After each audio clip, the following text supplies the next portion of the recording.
اب کیا حج عمرے رہ گئے لوگ الا ماشاء اللہ. اور یہ سیلفی یہ اسی سیلف ہوڈ کو تو بڑھاتی ہے. اور کیا یہ موبائل، یہ کیمرے، ویڈیو، یہ برقی آلات، یہ ہماری سیلف ہوڈ ہی کو تو بڑھا رہے ہیں. ہماری ایگو کو، ہمارے انا کو ٹیکنالوجی کے ذریعے اپنی ذات کے پنجرے میں بند ہوتے چلے جا رہے ہیں، اس کے اسیر ہوتے چلے جا رہے ہیں، اس کے ہم دیوانے ہوتے جا رہے ہیں، خود پرستی میں مبتلا. صرف اللہ نے پتھروں کا وہاں کام نہیں رکھا، بلکہ اس کے پیچھے ایک زندہ کردار سمو دیا ان پتھروں میں. ان کے پیچھے پوری ایک زندگی ہے، اور زندگی بھی نہ کسی بادشاہ کی ہے، نہ کسی امیر کی، نہ کسی سلطان کی، اللہ کے عظیم بندوں کی، کہ پوری دنیا کے لوگوں یہاں آ کر اپنی اس اصل مرکزیت کو پہچانو. اور پورے عالم انسانیت کا مرکز اور معبود صرف اللہ ہے. قرآن تو یہاں سے ہمارا تصور باندھتا ہے، اور ہم وہاں جا کے بھی جو کچھ کر رہے ہیں اور جو کر کے آ رہے ہیں، اللہ وہ قابل بیان نہیں ہے.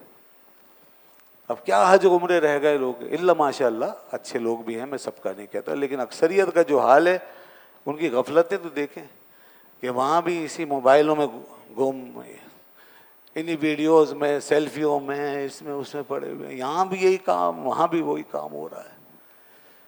کیسے غافل ہو گئے لوگ. اور وہاں جا کر بھی وہ بجائے اس کے کہ اپنی سیلفی وہاں بنوائیں فرشتوں کی آنکھوں میں، عالم انوار میں، ان روشنیوں میں، یہی مادی سیلفیاں لے لے کے اسی کیمروں کی سیلفیوں میں نہ جانے ہم کیا سمجھ رہے ہیں کہ جیسے ہم یہاں امر ہو جائیں گے.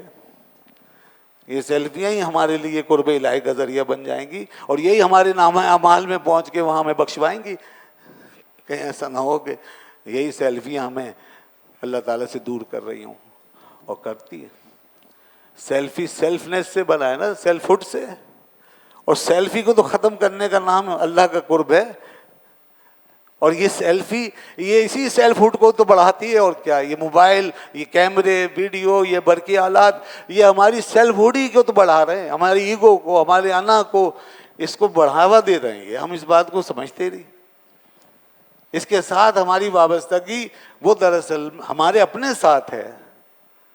اپنے گھوم پھر کے اس ٹیکنالوجی کے ذریعے اپنی ذات کے پنجرے میں بند ہوتے چلے جا رہے ہیں، اس کے اسیر ہوتے چلے جا رہے ہیں، اس کے ہم دیوانے ہوتے جا رہے ہیں، خود پرستی میں مبتلا ہو رہے ہیں.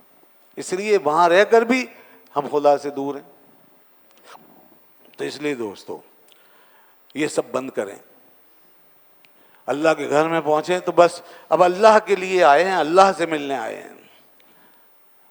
کبھی کسی دوست کے یہاں، کسی مہمان کے یہاں بھی جا کے کوئی یہ نہیں کرتا کہ بھئی آپ سے ملنے آئے اور اندر بیٹھ کے پھر اپنے منہ پہ سیلفی لگا کے بیٹھ جائے کیمرہ لے کے، اور اس سے نہ بات کرے نہ اس کی طرف دیکھے، اور وہ اپنے کیمرے میں دیکھتا رہے اس کے بعد اچھا بھائی السلام علیکم. ارے یہ کیسے ملنے آیا مجھ سے؟ نہ اس نے مجھ سے بات کی، نہ اس نے میری طرف دیکھا، نہ کوئی دلچسپی لی، اور یہ اپنا بنا کے یہاں سے چلا گیا. تو خدا کے ساتھ یہی تو کرتے ہیں ہم. اور اس کے رسول کی بارگاہ میں جب جاتے وہاں بھی یہی کام کے ایسے لگا کے اپنا ہی بس کچھ کر کے اپنے ہی اندر کھو کے گم ہو کے واپس آ گئے. نہیں. تو دیکھیں بھائی یرفع ابراہیم القواعد کیوں جوڑا ہے یہ ماحول سارا ایک ایسی زندہ لائیو حقیقت کے ساتھ. صرف اللہ نے پتھروں کا وہاں کام نہیں رکھا، بلکہ اس کے پیچھے ایک زندہ کردار سمو دیا ان پتھروں میں. اس لیے یاد رکھنا یہ پتھر خالی پتھر نہیں ہے. یہ کعبے کے پتھر صرف پتھر نہیں ہے، یہ حجر و حتیم یہ صرف پتھر نہیں ہے، یہ صفا اور مروہ یہ پتھر نہیں ہے. ان کے پیچھے پوری ایک زندگی ہے، اور زندگی بھی نہ کسی بادشاہ کی ہے، نہ کسی امیر کی، نہ کسی سلطان کی، اللہ کے عظیم بندوں کی. اور اس عظیم گھرانے کی زندگی ہے جو خدا کی راہ میں انہی راستوں میں انہی پتھروں کے درمیان ایک ایسا وقت گزار کے چلا گیا کہ جن کے نفس نفس سے اللہ کی محبت کی خوشبو پھیل گئی، جن کی ایک ایک ادا سے اللہ کی محبت، اس کی اطاعت، اس کی راہ میں قربان ہونے، اس کی راہ میں اپنے آپ کو فنا کرنے کے نفحات و جذبات ایسے پھیل گئے اس فضا کے اندر کہ جس طرف نگاہ اٹھا کے دیکھو تو وہاں پر سوائے اس کے کہ کہیں سے خدا کی وفا اور محبت کی روشنیاں آپ کو امڑتی ہوئی ملیں گی، اور کہیں سے اطاعت اور وفا کے جذبے، اور کہیں سے قربانیاں وہ وہاں سے آپ کو پکارتی ہوئی نظر آئیں گی اور آپ کو ہر طرف سے پوری دنیا، اسی لیے اس کو ایک عالمی منظر بنایا گیا کہ پوری دنیا کے لوگوں یہاں آ کر اپنی اس اصل مرکزیت کو پہچانو.